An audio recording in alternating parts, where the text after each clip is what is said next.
Ayat yang berikutnya, dalil yang ketiga, lihat halaman 30. Kata Allah Subhanahu wa taala, "Wa qadara rabbuka alla ta'budu illa iyyahu wa bil walidaini ihsana." Dan Tuhanmu telah memerintahkan supaya kamu jangan beribadah kecuali hanya kepada Allah, dan hendaknya kamu berbuat baik kepada ibu bapakmu dengan sebaik-baiknya. Imma yablughanna indakal kibara ahaduhuma aw kilahuma fala taqul lahumu uffin wa la tanharhuma. Jika salah seorang dari kedua orang tua atau keduanya sudah mencapai masa jompo di sisimu, maka janganlah engkau berkata kepada mereka berdua uff, yaitu wala tanharhuma, dan janganlah engkau membentak mereka berdua. Wa qul lahuma qawlan karima, dan hendaknya engkau mengucapkan kepada mereka berdua dengan perkataan yang mulia. Waqfid lahuma janahadh dhulli minar rahmah, rendahkanlah dirimu di hadapan kedua orang tua dengan penuh kasih sayang. Wa qur rabbirhamhuma kama rabbayani shaghira, dan berdoalah, ya Rabbku, rahmatilah mereka berdua sebagaimana mereka berdua merawatku tatkala masih kecil. Allah ta'budu illa iyyah, janganlah kalian beribadah kecuali hanya kepada Allah. Setelah itu Allah berbicara tentang masalah kedua orang tua. Kata Allah, wabil walidaini ihsana, dan hendaknya berbuat baiklah kepada kedua orang tua dengan sebaik-baiknya.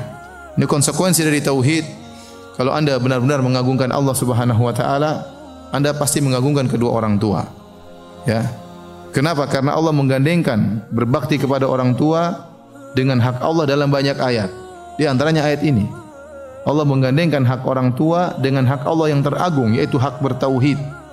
Maka jika seorang benar-benar mengagungkan Allah, mentauhidkan Allah dengan benar, harusnya dia mengagungkan hak kedua orang tua. Makanya Allah mengatakan wabil walidaini ihsana, dan hendaknya berbakti kepada kedua orang tua dengan sebakti-baktinya, Oleh karenanya dalam banyak ayat Allah gandengkan antara hak Allah dengan hak kedua orang tua. Lihat halaman 31, saya nukilkan Seperti dalam surat Al-Baqarah ayat 83. Kata Allah, "Wa idz akhadna mitsaqa bani Israila la ta'buduna illallah wa bil walidaini ihsana." Dan ketika kami mengambil janji dari Bani Israel, yaitu janganlah kamu menyembah Allah, jangan kalian menyembah selain Allah, dan berbuat kebaikanlah kepada kedua orang tua. Ternyata perintah berbakti kepada orang tua bukan cuma dalam syariat Islam.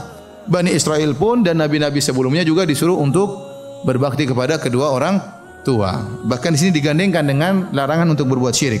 La ta'buduna illallah, janganlah kalian beribadah kecuali hanya kepada Allah, dan berbaktilah kepada kedua orang tua. Demikian juga Nabi Isa.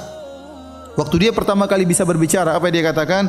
Qala inni abdullah atani alkitaba wa ja'alani nabiyya wa ja'alani mubarakan aina ma kuntu wa awsani bis salati waz zakati ma dumtu hayya wa barram bi walidati wa lam yaj'alni jabbaran syaqiyya. Kata Nabi Isa, sungguhnya aku adalah hamba Allah. Allah berikan kepadaku kitab Injil, dan Allah menjadikan aku berkah dimanapun aku berada, dan Allah mewasiatkan kepadaku untuk salat dan bayar zakat, dan Allah mewasiatkan kepadaku wa barram bi walidati, agar aku berbakti kepada ibuku.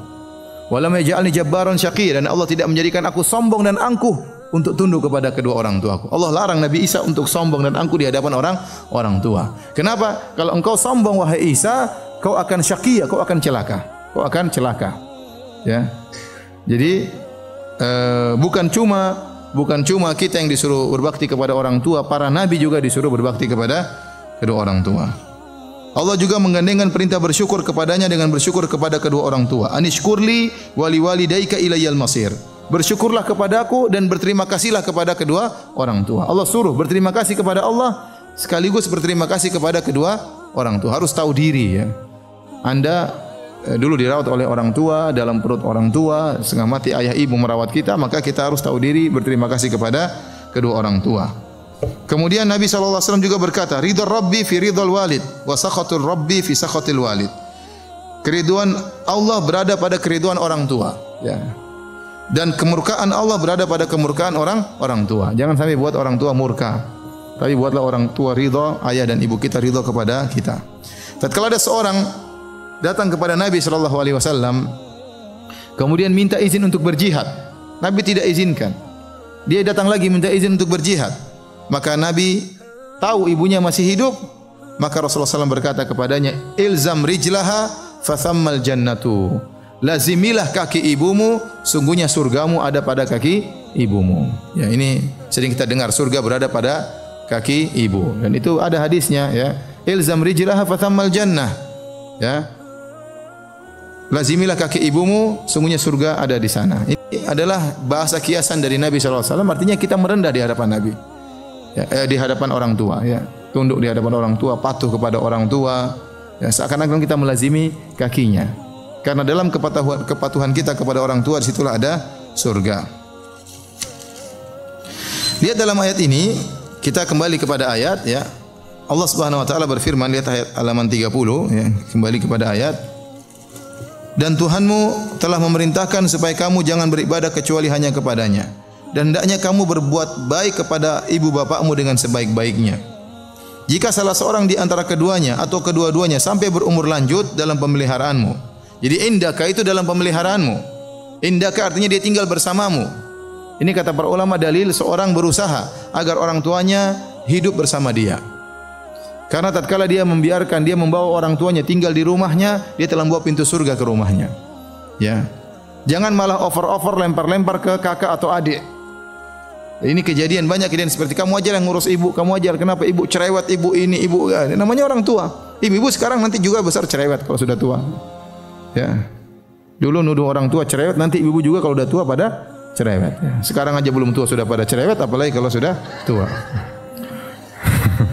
Oleh karenanya itu sudah kondisi yang umum. Orang tua kalau sudah tua mereka apa? Cerewet, ya. Ngomong banyak, kemudian ngomel-ngomel. Akhirnya sang anak tidak sabar. Apalagi didukung sama istrinya. Sudah jangan, saya enggak mau tinggal sama ibumu, ya. Didukung sama istrinya untuk durhaka kepada orang tua. Akhirnya orang tuanya tidak boleh tinggal di rumahnya, ya. Padahal Allah memotivasi agar orang tua tinggal bersama kita, ayah atau ibu. Kecuali kalau kita sudah tawarkan, ibu enggak mau, itu lain cerita. Ada ibu-ibu yang sangat baik. Kita tawarkan, Bu, tinggal di rumah, Bu. Ibu belum bisa, ibu masih rindu pingin tinggal di rumah lama, banyak kenangan tidak bisa ditinggalkan. Itu lain cerita. Ini kita sudah tawarin. Ada ibu lagi, Bu, tinggal di rumah sama saya. Ibu takut nanti menyinggung istrimu. Lebih baik kita jauh tapi kita saling sayang daripada satu rumah nanti bertengkar. Ada ibu yang mengerti seperti itu, ya. Oleh karenanya, tapi kita tawarkan. Ya, jangan kita bilang alhamdulillah ibu enggak mau di rumah, jangan.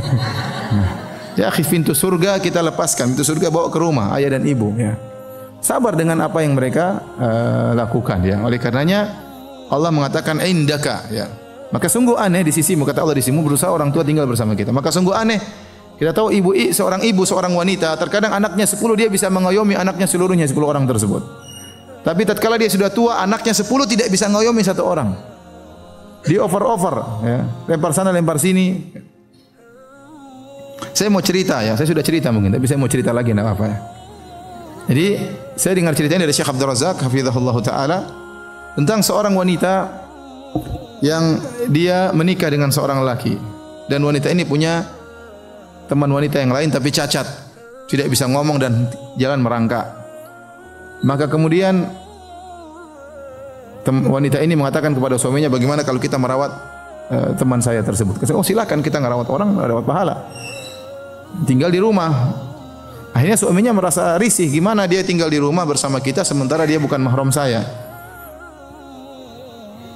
Kata istrinya, ya kalau begitu nikah saja. Nikah, ya. Dengan wanita yang cacat, tidak bisa ngomong, tidak bisa ini, dalam kondisi merangkak. Akhirnya dinikahilah oleh sang suami. Ya. Istrinya senang suaminya menikahi wanita tersebut supaya bisa tinggal di rumah. Dan suaminya merasa dia sebagai suami yang adil, dia harus menjalankan tugasnya sebagai suami. Maka dia menggauli istri yang pertama dan juga menggauli istri kedua yang cacat tersebut. Ya, dari fisik mungkin tidak menarik, tapi dia tahu wanita ini juga punya syahwat, ya, harus dipenuhi, ya, hasratnya. Maka dia gauli dua-duanya. Qadarullah ternyata istri pertamanya itu yang baik tadi ternyata mandul, tidak punya anak. Tidak punya anak. Ya. Kemudian akhirnya istri yang cacat ini justru punya anak. Anak pertama dan anaknya tidak cacat. Anak kedua tidak cacat sampai anak keempat kalau enggak salah. Setelah dia melahirkan anak yang keempat meninggal. Meninggal wanita cacat tersebut. Maka yang merawat anak-anaknya istri yang pertama yang tidak cacat. Subhanallah, Allah memberikan rizki anak-anak melalui wanita yang lain. Setelah anak-anak ini besar, anak-anak ini kata Syekh Abdul Razak kalau enggak salah di Jeddah, rebut-rebutan untuk melayani ibu mereka yang bukan ibu kandung ini. Ya. Sampai kalau sudah jatah pokoknya hari ini sama kakak yang pertama. Pokoknya sudah jatahnya sebelum waktu tank sudah nunggu di bawah. Ibu harus pindah ke rumah saya. Jadi mereka bagi-bagi tugas. Hari ini sama kakak pertama, hari ini sampai hari ini kakak kedua, hari ini sampai saudara ketiga dan seterusnya. Ya. Ini yang kita ingin. Jadi kita ingin rebut-rebutan untuk bisa merawat orang tua kita. Apalagi mereka sudah di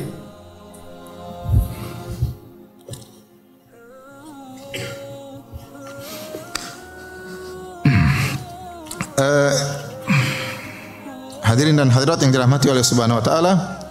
Jadi seorang berusaha mengizinkan orang tuanya untuk tinggal bersamanya, kecuali kalau orang tuanya tidak mau dengan alasan tertentu, maka kita hormati perasaan orang tua ya. Karena orang tua juga punya pandangan sendiri, punya pendapat sendiri. Yang penting kalaupun mereka tidak tinggal bersama kita, kita harus tetap terus menyokong, membantu dengan semampunya.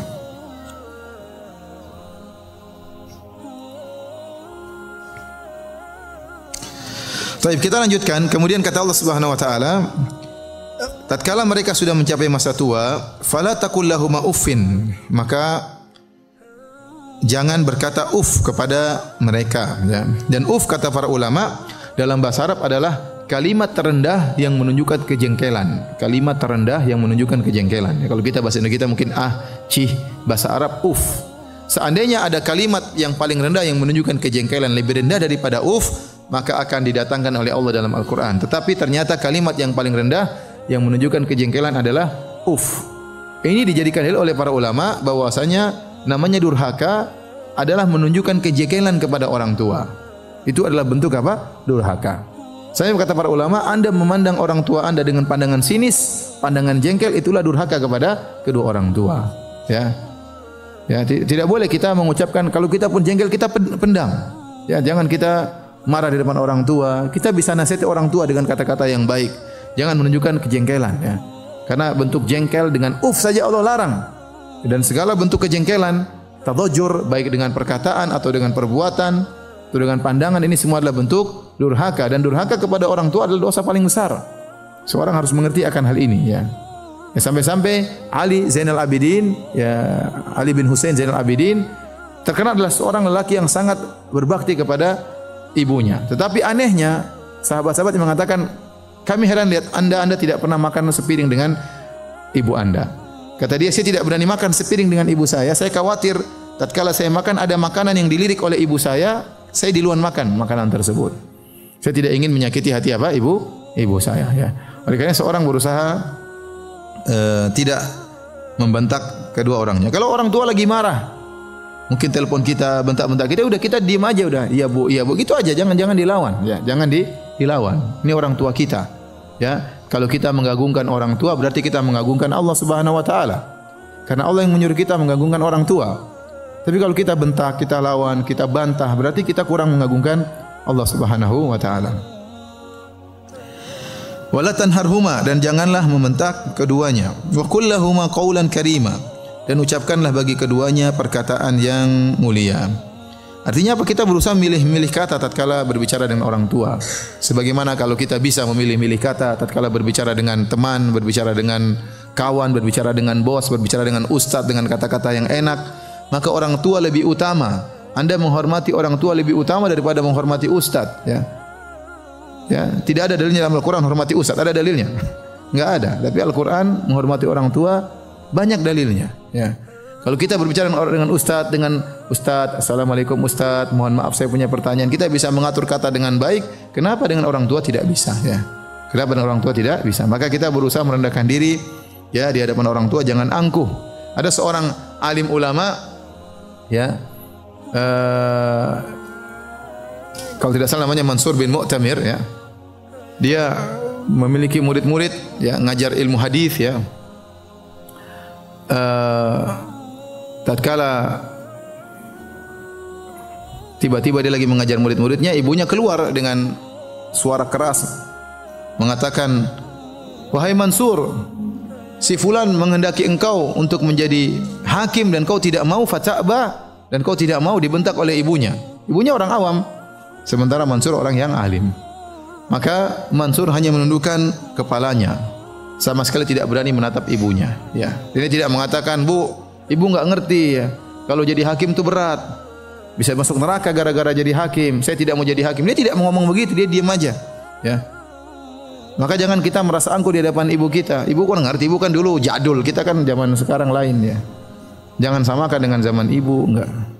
Ibu enggak ngerti tentang masalah kerjaan, ibu enggak ngerti. Udah kita kalau kita tolak dengan bahasa yang halus, jangan merendahkan, jangan sekali sedikit pun mengucapkan kata-kata yang menunjukkan kita merendahkan apa? Orang tua. Tidak ngertilah, tidak inilah, tidak pahamlah, jangan. Meskipun Anda sudah mencapai gelar tertinggi, Anda harus menghormati kedua orang tua. Al-Imam Abu Hanifah rahimahullahu taala punya ibu, ya. Pernah punya masalah, bertanya kepada Al-Imam Abu Hanifah. Dan Abu Hanifah sudah berfatwa, dia tidak mau dengar. Kata ibunya, "Saya tidak mau dengar kecuali dari si fulan." Si fulan itu di masjid pandai berorasi tapi ilmunya ilmunya kurang. Dan orang yang paling alim di zaman tersebut Al-Imam Abu Hanifah. Semua orang tahu yang paling alim Imam Abu Hanifah. Ya, makanya ada perkataan ulama, "Azhadun nasi fil alim ahluhu." Orang yang paling kurang menghargai seorang alim biasanya keluarganya sendiri. Ya. Ada seorang ustadz mungkin orang-orang hormat sama dia, tapi mungkin dia diomel-omel sama kakaknya, diomelin sama adiknya, diomelin sama istrinya, diomelin sama orang tuanya. Padahal sama orang lain semuanya hormati dia, semuanya orang, ya, tapi demikianlah kenyataannya. Terkadang orang alim itu yang paling kurang menghargai dia adalah keluarganya sendiri. Nah, Al-Imam Abu Hanifah rahimahullahu taala orang alim terkenal dan ibunya tahu dia alim tapi ibunya tidak mau dengar fatwanya, maunya dengar dari orang lain. Orang itu karena pintar berorasi, mungkin ibunya senang dengar ceramahnya padahal ilmunya enggak ada. Akhirnya dia minta Abu Hanifah untuk ngantar dia. Abu Hanifah ngantar ke orang alim tersebut. Mungkin orang alimnya masih ceramah, Abu Hanifah mungkin duduk mendengarkan. Ya bayangkan orang alim, ulama besar dengar ceramah orang yang ilmunya kurang ya. Setelah itu Abu Hanifah datang kepada orang alim tersebut mengatakan, "Wahai fulan, ini ibu saya mau bertanya kepada engkau tentang satu permasalahan." "Loh, kok enggak tanya sama kamu?"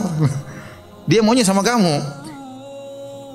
"Ya udah, makanya saya antar dia karena dia ingin bertanya sama kamu." Akhirnya ya sudah, enggak apa sini. Ibunya tanya kepada orang ini, "Gimana, ada masalah begini-begini, bagaimana jawabannya?" Kata orang ini, "Menurut Anda bagaimana Abu Hanifah? Apa fatwa kalau begini?" Kata Abu Hanifah, jawabannya gini. Kata, "Ya itu jawabannya," kata. Jawabannya itu. Jadi, tapi Al-Imam Abu Hanifah dengan tawadhu'nya menemani ibunya, ya. Padahal dia tahu jawabannya dan dia tahu kapasitas orang tersebut tidak memiliki ilmu dibandingkan dengan dia. Tetapi karena rendah hati di hadapan ibunya, maka dia pun membantu ibunya. Ya.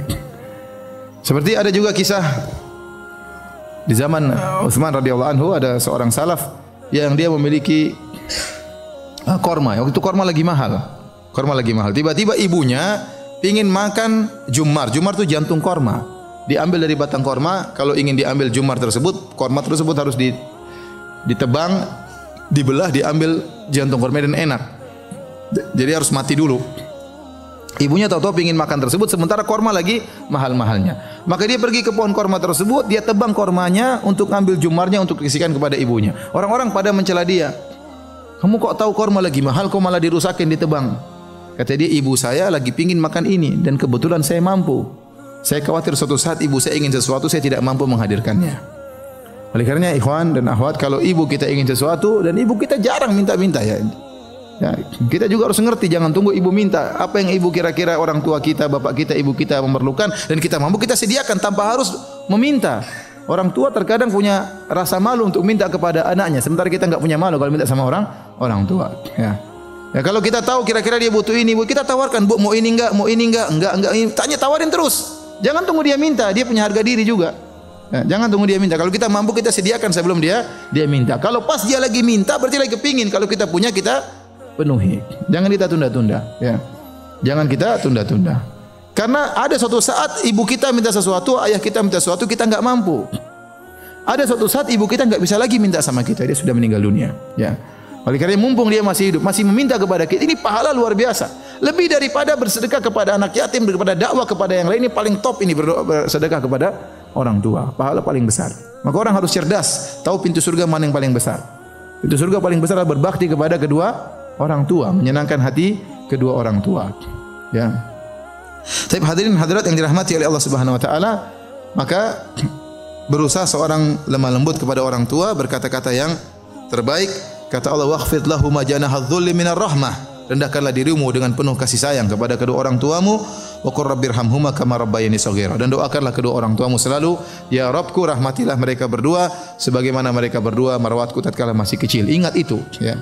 Ingat doa ini. Kama rabbayani shaghira. Sebagaimana mereka berdua merawatku tatkala masih kecil, ya. Mungkin kita lupa dulu kita kecil seperti apa, ya. Ya. Kita lupa dulu kita, tapi saya rasa kenangan kita masih ada. Orang tua yang gendong kita, orang tua yang nyuapin kita, orang tua yang mandikan kita. Saya rasa kenangan kita belum hilang meskipun kita sudah berumur sekian. Itu tidak boleh kita lupakan. Kalau Anda lupa bagaimana kebaikan orang tua Anda waktu masih kecil, ingat bagaimana istri Anda sekarang tatkala mengandung putra Anda, ya. Tahu bagaimana susahnya istri Anda. Demikianlah ibu Anda dulu seperti itu. Kita bisa rasakan kalau anak kita sakit luar biasa. Oh, istri kita nangis-nangisnya luar biasa, tidak bisa tidur, ya. Ya, susah, ya. Maka orang tua dulu kira-kira seperti itu, ya. Saya punya anak saja sekarang umur 2,5 tahun, Abdul Razak, ya. Kemarin beberapa hari yang lalu panas, ya. Subhanallah enggak bisa tidur. Nanti tahu-tahu gini, Umi, suruh gosok-gosok. Ini pinter suruh gosok-gosok. Kata istri saya, kayak nenek-nenek aja digosok. Tapi istri saya enggak bisa tidur akhirnya. Dikit-dikit dia minta apa? Digosok. Di sini orang tua kita dulu seperti itu. Gosok-gosokin apa, ya. Gosok-gosokin anak kita waktu masih kecil. Dulu kalau kita takut, siapa yang kita teriakin? Pasti mama, ya. Enggak ada kita bilang ya Allah, ya Robbi, enggak ada dulu. Dulu kita teriak apa? Mama. Kalau udah peluk mama, kayaknya dunia ini milik kita semuanya sudah. Ya. Sekarang kita lupakan orang tua kita yang mungkin sudah jompo, sudah tua. Tidak boleh seperti itu, ya. Jadi kita berusaha berdoa, dan bahkan sebagian salaf mengatakan setiap kita sholat setelah tasyahud jangan lupa baca doa ini. Rabbighfirli wa liwalidayya warhamhuma kama rabbayani shaghira. Ya, berusaha dalam setiap sholat karena orang yang paling utama kita doakan adalah kedua orang tua kita, ya. Ya, kedua orang tua kita. Dan baik mereka masih hidup maupun setelah meninggal dunia.